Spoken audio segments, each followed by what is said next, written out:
중풍병에 걸린 이를 이제 몇몇이 침상채로 그 사람을 들고 예수님께 찾아왔습니다. 이 사건은 그 마가복음 2장과 누가복음 그 5장에도 나오죠.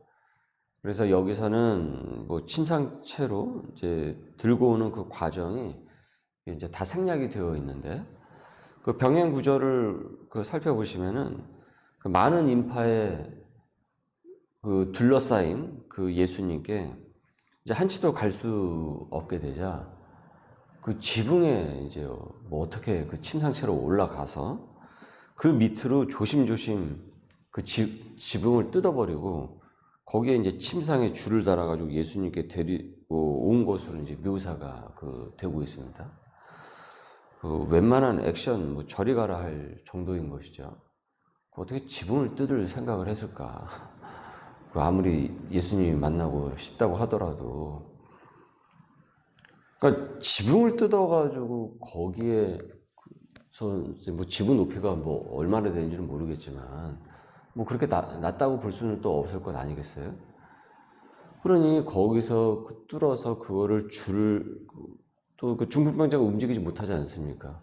그 침상채로 그걸 줄을 이렇게 해가지고 조심조심 해가지고 그 앞에 그 예수님 앞에 데리고 왔으니 이 사람들도 정말 대단한 거죠. 예, 이 중풍병자를 데리고 있는 사람들도.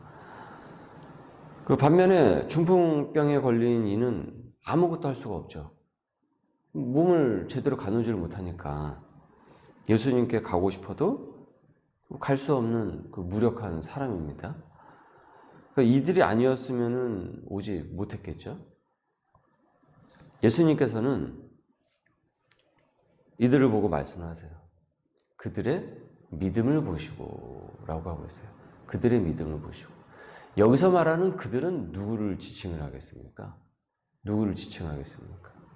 그들, 그 복수형 아닙니까?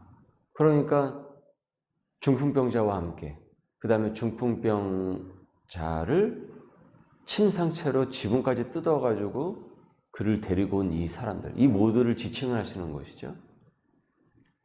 그러니까 예수님을 찾는 그 열심과 병을 치유받기를 원한 그 열망을 보셨어요.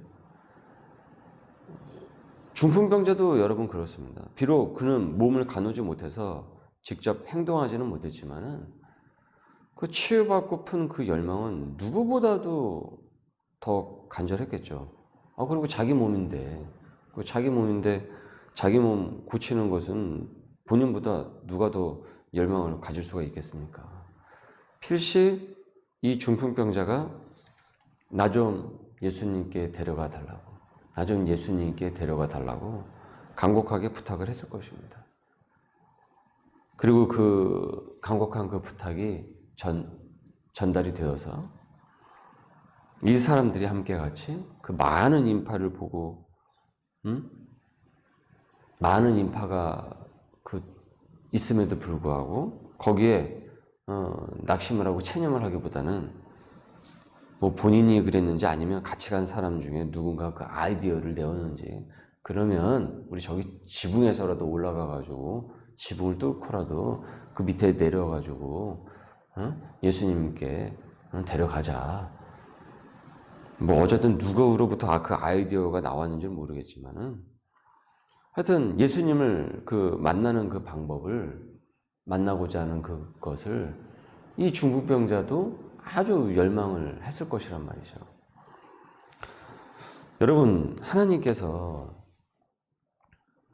먼저 내게 찾아오신 것이죠. 그렇기 때문에 내가 하나님께 다가갈 수 있었던 것이죠.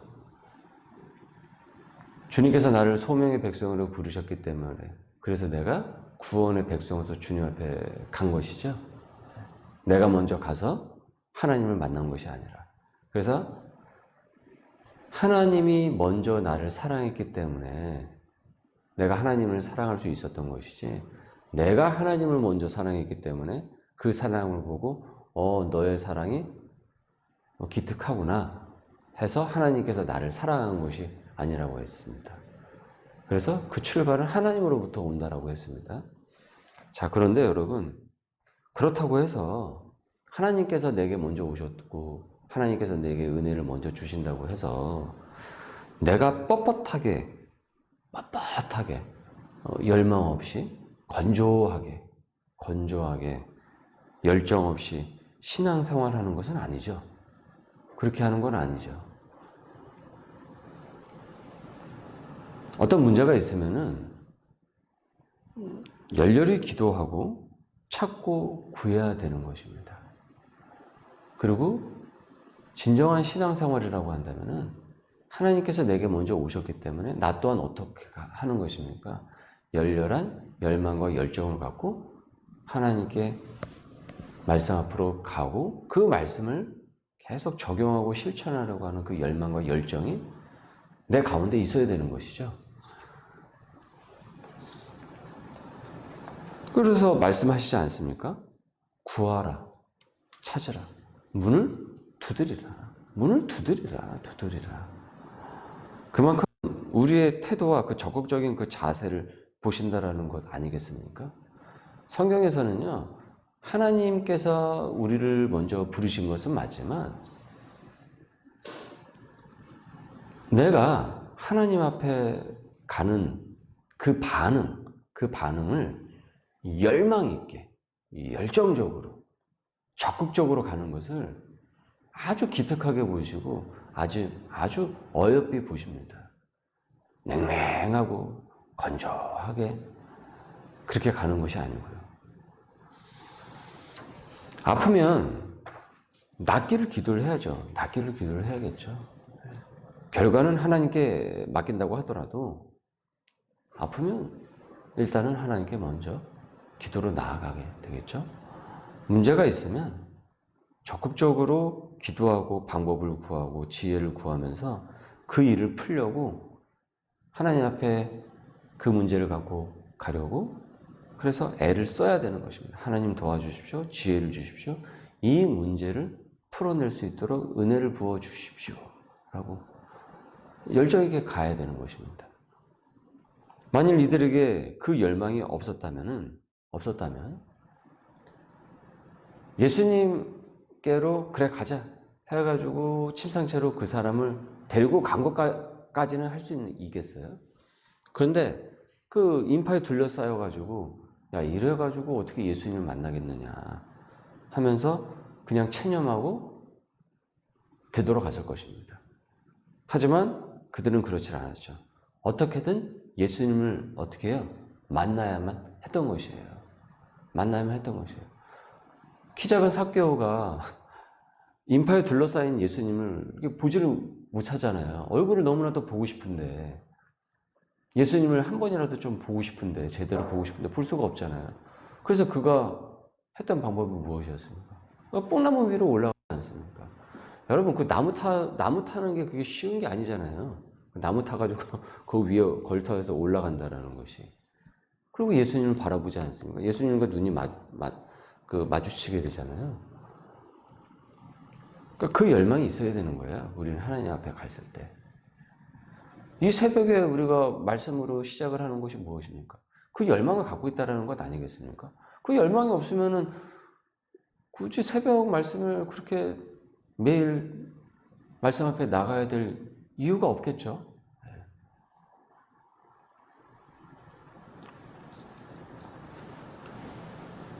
그래서 어떻게든 예수님을 만나야 되는 거예요, 이 사람들은. 그러니까 어떻게 보면 누가 볼 때 야 저렇게 무모한 거 아니야? 라고 싶을 정도로 그 지붕을 뚫어가지고 그 사람을 예수님 앞에 내린 거죠. 그래서 예수님을 만나요. 그리고 예수님께서 그를 치료를 하신다라는 거죠. 그리고 예수님께서 그들의 그 믿음을 보시고 어떻습니까? 그 믿음을 보셨다라고 그러죠. 그들의 믿음을 보셨다라고 말씀하고 있잖아요.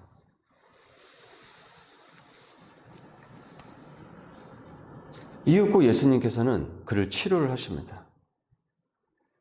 하지만 치료를 하시면서 치료를 하시기 전에 먼저 이렇게 말씀을 하세요. 작은 자야 안심하라. 내 죄 사함을 받았느니라. 내 죄 사함을 받았느니라. 질병이 치료받는 것도 중요하지만 정작 더 중요한 것은, 근원적인 것은 죄를 용서받는 죄 사함인 것입니다. 그러니까 그의 영혼이 구원받는 것이 더 시급하고 중요한 것이죠. 그들의 그 영혼이 구원받는 것이. 예수님께서는 그들의 믿음을 보시고 그리고 먼저 그 죄의 사함, 죄 사함을 선포를 하십니다. 그리고 그 권위가 본인 예수님께 있음을 공식적으로 주변에 있는 사람들에게 선포를 하신 것입니다. 주변에 있는 그 예수님을 찾아온 대부분의 그 사람들은 생활에서의 어떤 문제 때문에 찾아온 것입니다. 아프고 귀신 들리고 살면서 겪게 되는 그 문제들을 풀어내고 싶기 때문에 예수님께 다가온 것이에요. 그러나 예수님께서는 지금 죄사함을 선포하고 계신다는 거예요. 이것을 지금 찾아온 사람들에게 공식적으로 선포를 하신 것입니다. 그냥 그의 중풍병만 치료한 것으로 끝나시는 것이 아니고 먼저 죄사함을 먼저 선포했다라는 것이죠. 여러분, 건강과 물질이 있다고 할지라도, 건강과 물질이 있어도요, 죄사함을 받지 못하면 영생을 얻지 못하는 것입니다. 돈으로도 못 가요, 하나님 나라. 우리의 건강으로도 가는 것이 아닙니다, 하나님의 나라는. 반면에 건강과 물질이 넉넉지 않다고 할지라도 주 안에서 하나님의 백성이 되었다라고 한다면 그는 가장 중요한 것을 얻은 사람입니다. 어차피 여러분, 건강과 물질은 유한한 것 아니겠습니까? 나중에는 다 없어지는 거잖아요. 그거는 없어지는 것이지 않습니까? 종래에는 다 없어지는 것이죠. 소비되는 것이고, 건강은 점점 어떻게 해요?